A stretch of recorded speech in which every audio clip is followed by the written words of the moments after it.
आज की ई कक्षा में आप सभी बच्चों का स्वागत है।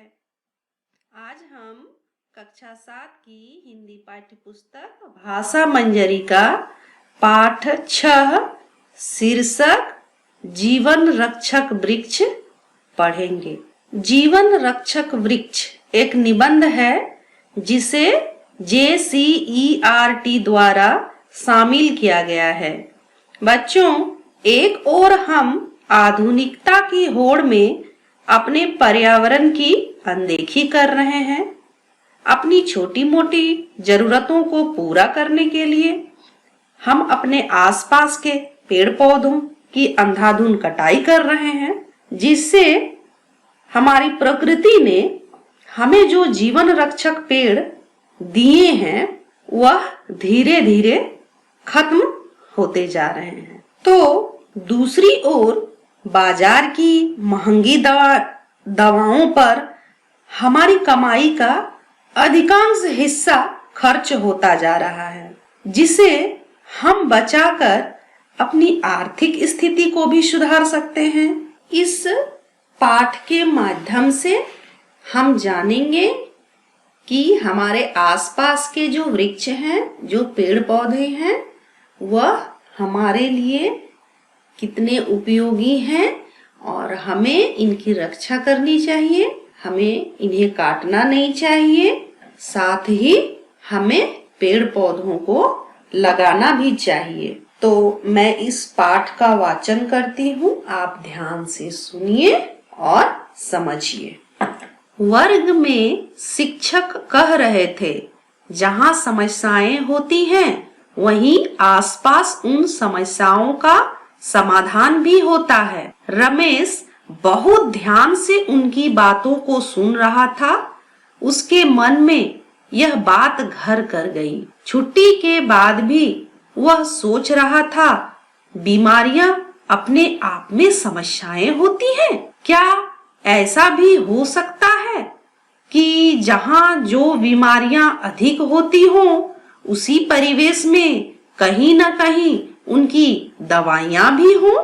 यदि यह सच है तो प्रकृति ने कितना न्याय किया है हम सबके साथ। विचारों में मग्न वह कब घर पहुंच गया उसे पता ही नहीं चला।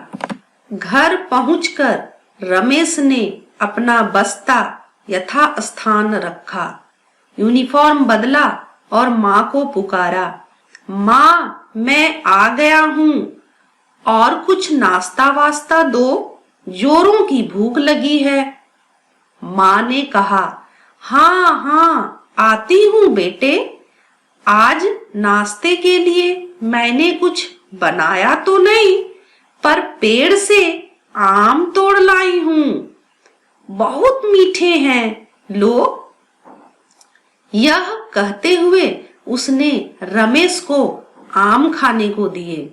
वाह कितने मीठे आम हैं, उसने कहा और फिर विचारमग्न हो गया। प्रकृति की अजब गजब रचनाएं हैं। आम खाकर जो स्वाद और संतुष्टि मिली वह तो बने बनाए व्यंजन से कभी नहीं मिली थी। उसने माँ से कहा, माँ आप मेरा बहुत ख्याल रखती हैं, मेरी हर जरूरतों को पूरा करती हैं, मेरे लिए क्या कुछ नहीं करती आप, फिर भी पता नहीं क्यों मुझे आपके व्यंजन से कहीं अधिक स्वादिष्ट आम, जामुन, बेर आदि फल लगते हैं। आखिर ऐसा क्यों?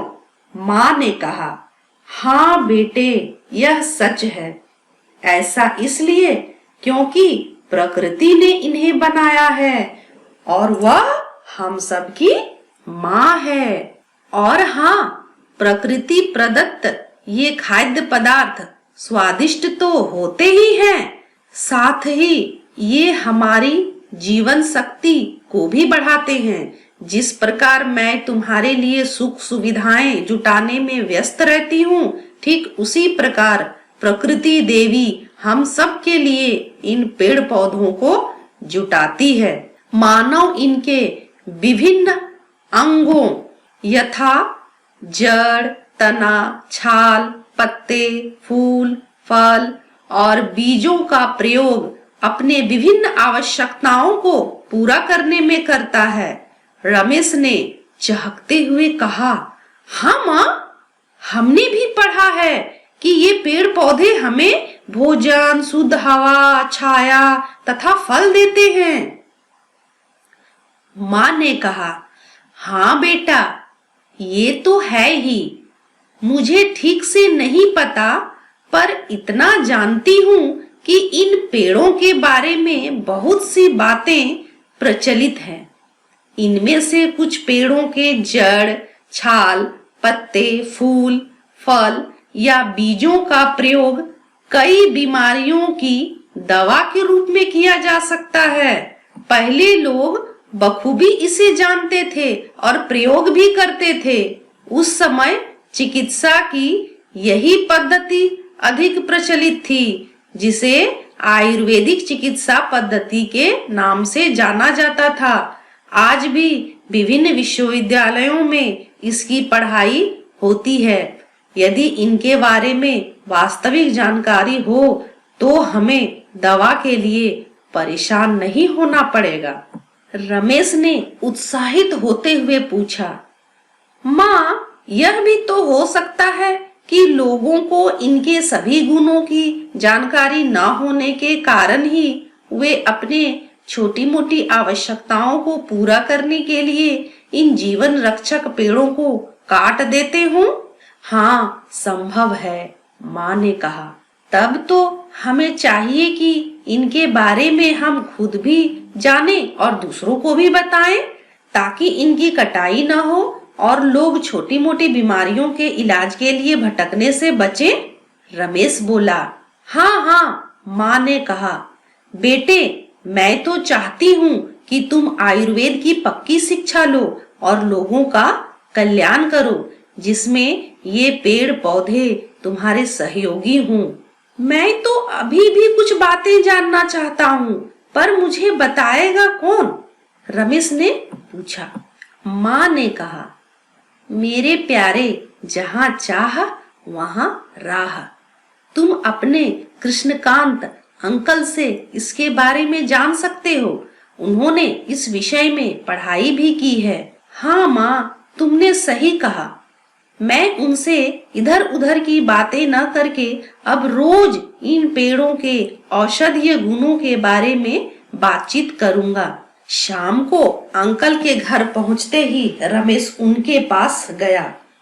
कहा, अंकल, माँ कहती है कि आपने आयुर्वेद की पढ़ाई की है, क्या वाकई? उन्होंने प्यार से रमेश के सर पर हाथ फेरते हुए कहा, हाँ बेटे, तुम्हारी माँ सही कहती है।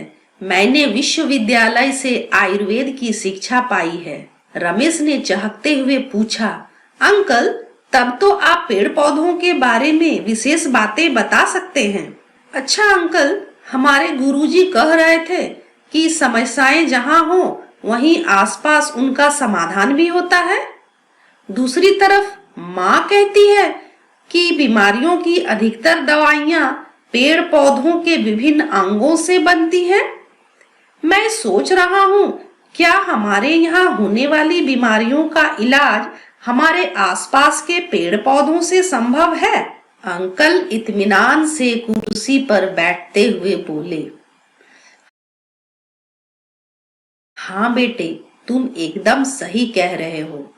बेटा, एक कहावत है, बचाव निदान से बेहतर होता है।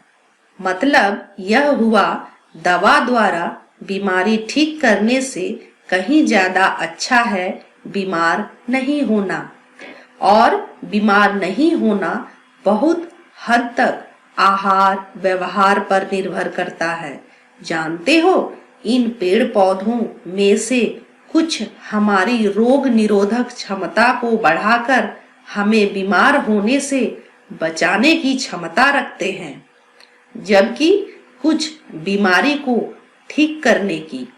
बेटे, हमारे राज्य में बहुतायत से मिलने वाले इन औषधीय पेड़ों को ही देखो ना। करंज, करंज एक ऐसा पेड़ है जिसके हर भाग में औषधीय गुण पाए जाते हैं।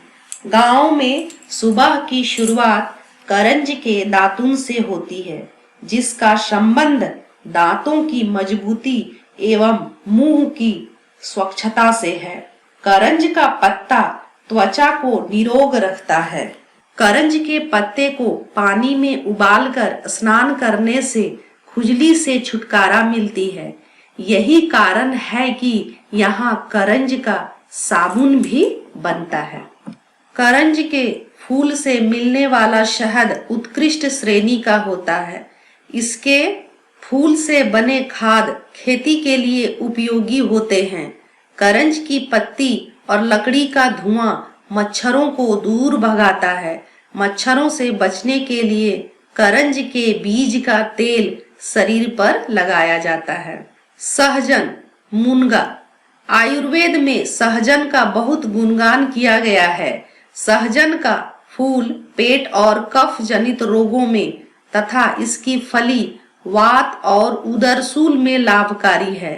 इसकी पत्तियां नेत्र रोग, मोच, साइटिका, गठिया आदि तथा इसकी छाल का सेवन साइटिका, गठिया, लीवर आदि रोगों में फायदेमंद होता है। इसकी फली हरी और सूखी पत्तियों में carbohydrate, protein, calcium, potassium, iron, magnesium, vitamin A, C और बी कॉम्प्लेक्स प्रचुर मात्रा में पाया जाता है। सहजन में दूध की तुलना में 4 गुना कैल्शियम और 2 गुना प्रोटीन अकेले रह रहे के घर काटने को दौड़ रहा था टोनी को। पाया जाता है। बेल वृक्ष। बेल वृक्ष एक महत्वपूर्ण पेड़ है। बेल फल बेहद पौष्टिक और कई बीमारियों की अचूक औषधि है। बेल के नियमित सेवन से कब्ज जड़ से समाप्त हो जाता है। गर्मियों में इसके सेवन से लू की समस्या नहीं रहती। बेल की पत्तियों के उपयोग से डायबिटीज की बीमारी में राहत मिलती है।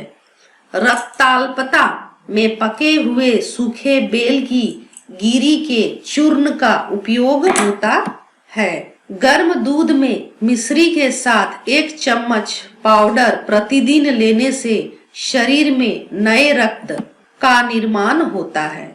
दस्त की स्थिति में कच्चे बेल को आग में भूनकर उसका गुदा खिलाना लाभदायक होता है। पीपल। पीपल का पेड़ भी औषधीय गुणों का खजाना है। यह पेड़ हमारे लिए 24 घंटे ऑक्सीजन छोड़ता है। पीपल का हर भाग चिकित्सा के काम आता है। पीपल की पत्तियों का उपयोग जुकाम, खांसी और दमा में होता है। पीपल की टहनी दातून के लिए बहुत अच्छी होती है। पत्तों का रस या दूध लगाने से फटी एड़ियां ठीक होती हैं। फोड़े, फुंसी, घाव और जलने से हुए घाव में इसके छाल को पीस कर लगाने से फायदा होता है। नए पत्तों का उपयोग पीलिया रोग को ठीक करने में किया जाता है। हकलाहट दूर करने के लिए इसके पके फलों का उपयोग लाभकारी माना जाता है। अमलतास। अमलतास पीले फूलों वाला एक अत्यंत सुंदर वृक्ष है। आयुर्वेद के अनुसार इसके सभी भागों में औषधीय गुण है। पत्तों में कफ दूर करने का गुण है। इसके फूल, फली और गुदा कफ, पित्त तथा वायुनाशक होते हैं।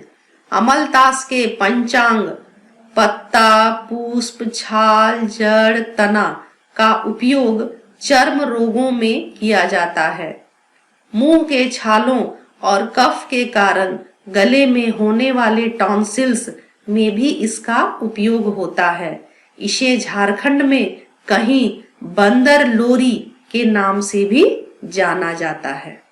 इसी प्रकार नीम, बरगद, अर्जुन, कहुआ, इंद्र, जौ, करैया, इमली, बबूल, आंवला, हर्रे, बहेरा आदि पेड़ औषधीय गुणों की खान हैं।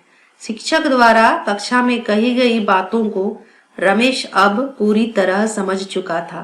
कृष्णकांत अंकल ने उसकी जिज्ञासा शांत कर दी थी, मगर इस बात का हमेशा ध्यान रखना चाहिए कि किसी भी तरह का इलाज करने से पहले डॉक्टर की सलाह अवश्य लेनी चाहिए, वरना नुकसान भी हो सकता है, अंकल ने हंसते हुए कहा। तो बच्चों, इस प्रकार से हमने देखा कि हमारे आसपास बहुत ही ऐसे वृक्ष हैं जो जीवन रक्षक हैं और ये औषधीय गुणों से भरपूर है, हमें निरोगी रहने में सहायता करते हैं। हमें पेड़ों की रक्षा करनी चाहिए, हमें ना तो इसे काटना चाहिए और ना ही किसी को काटने देना चाहिए। अगली वीडियो में इस पाठ में दिए गए अभ्यास प्रश्नों को हल करेंगे। Thank you.